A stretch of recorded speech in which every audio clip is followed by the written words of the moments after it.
Assalamualaikum warahmatullahi wabarakatuh. Pada kesempatan kali ini, saya akan menjelaskan tentang materi muradif dan mustarok.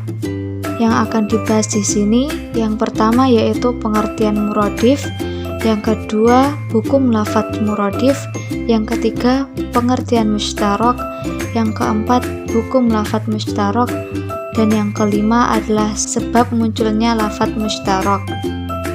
A. Pengertian muradif. Secara bahasa, muradif memiliki arti membonceng, ikut serta, atau kata yang searti. Secara istilah, muradif ialah lafadz yang bermacam-macam tetapi artinya sama. Muradif sama artinya dengan sinonim, yakni kata-kata yang berbeda namun memiliki arti yang sama. Muradif adalah lafadznya ada banyak, namun maknanya sama atau satu. Contoh lafadz muradif, yang pertama lafadz al-asadu dan lafadz al-laitsu yang artinya singa. Yang kedua lafadz al-khaufu dan lafadz al-khasyatu yang artinya takut. Yang ketiga lafadz al-mudarisu dan lafadz al-ustadzu yang artinya guru. Dan yang keempat lafadz as-sabilu dan lafadz at-thariqu yang artinya jalan. B. Hukum lafadz muradif. Ulama berbeda pendapat apakah dua lafadz yang berbeda namun memiliki arti yang sama dapat digunakan atau tidak. Menurut pendapat yang terkuat, menempatkan dua muradif pada tempat yang lain itu diperbolehkan apabila ada ketetapan syarak. Menurut pendapat lain, menempatkan masing-masing dari dua lafadz muradif di tempat yang lain adalah boleh apabila lafadz muradif itu dari satu bahasa. Hukum lafadz muradif. Perbedaan pendapat tentang muradif lafadz yang hanya dalam bacaan selain Al-Quran, seperti bacaan-bacaan dalam sholat dan doa serta lainnya. Imam Malik berpendapat tidak boleh membaca takbir kecuali dengan lafadz Allahu Akbar. Namun, Imam Syafi'i dan Abu Hanifah membolehkan takbir dengan lafadz yang semakna dengan lafadz Allahu Akbar, seperti Allahu Akbar, Allahu A'zam, atau Allahu A'la dan Allahu Ajal. Jadi, adanya perbedaan ini, apakah kita beribadah itu dengan lafadz atau dengan maknanya? C. Pengertian mustarok. Mustarok adalah setiap lafadz yang mempunyai arti berbeda-beda dari beberapa arti yang berbeda atau nama-nama yang berbeda dari beberapa nama yang berbeda artinya. Pengertian lain yang semakna dengan pengertian tersebut adalah mustarok adalah satu lafadz yang mempunyai dua arti atau lebih. Contohnya, lafadz zahaba artinya pergi atau hilang. Lafadz qur'un artinya masa suci atau masa haid. Lafadz ainun artinya mata atau mata air atau mata-mata. Lafadz yadun artinya tangan kiri atau tangan kanan.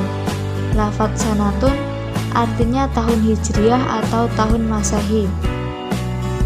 D. Hukum lafadz mustarok.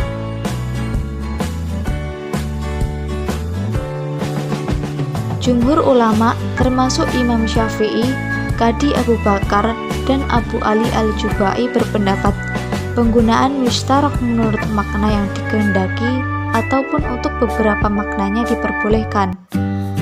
Abu Hashim, Abu Hasan al-Basri, dan ulama lainnya berkata penggunaan mustarok menurut makna yang dikehendaki ataupun untuk beberapa maknanya tidak diperbolehkan. Hukum lafadz mustarok. Seperti lafadz sujud, artinya bisa meletakkan kepala ke tanah, dan sujud pun diartikan inqiyad atau kepatuhan. Seperti firman Allah Subhanahu wa taala, "Dan ingatlah ketika kami memberikan tempat kepada Ibrahim di tempat Baitullah dengan mengatakan, janganlah kamu memperserikatkan sesuatu pun dengan aku, dan sucikanlah rumahku ini bagi orang-orang yang tawaf dan orang-orang yang beribadat dan orang-orang yang ruku' dan sujud." Quran Surat Al-Hajj ayat 26. Hukum lafadz mustarak.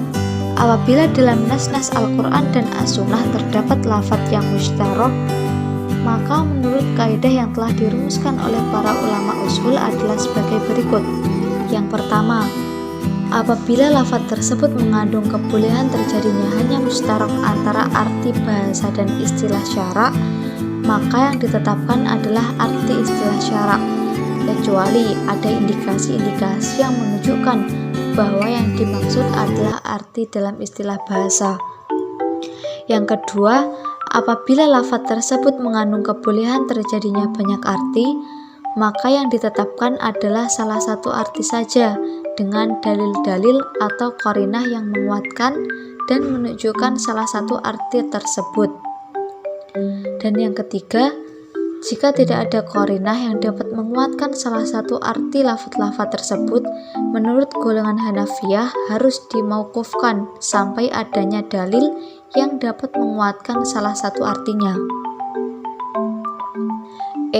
Sebab munculnya lafadz mustarak. Sebab terjadinya lafadz mustarak dalam bahasa Arab sangatlah banyak sekali. Namun ulama ushul telah merumuskan sebab-sebab yang paling mempengaruhi antara lain sebagai berikut.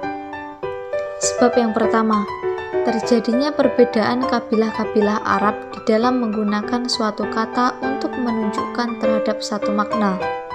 Sebab yang kedua, terjadinya makna yang berkisar atau keraguan-raguan antara makna hakiki dan majaz.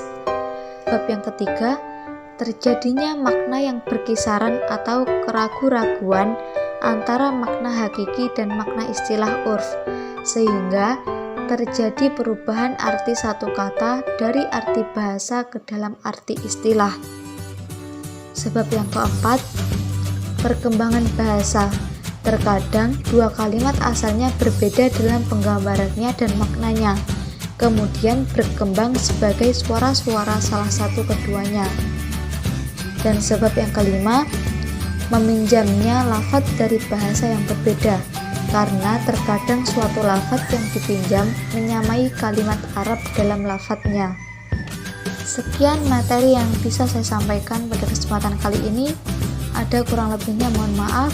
Wassalamualaikum warahmatullahi wabarakatuh.